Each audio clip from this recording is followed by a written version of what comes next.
Hey, to erase your Apple Watch Series 10, you can do this in the two ways, straight on your Apple Watch and on your iPhone. So that's your choice. In my case, I'm going to show you on the watch, on the iPhone, because everything is bigger and it will be easier to navigate.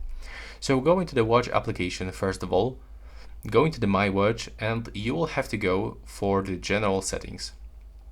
When you are here, you will have to start scrolling all the way down. Click on the reset. Now select to erase Apple Watch content and the settings. Then click to erase all content and settings.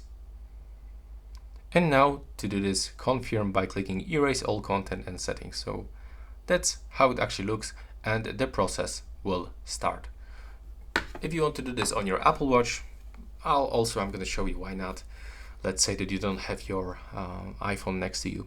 So you will have to go for settings, and you will start actually from this screen, and you will have to go for general settings, and now simply scroll all the way down until you find reset, then select erase all content, click on this switcher, click on this icon to confirm, and that will be all. Thanks for watching.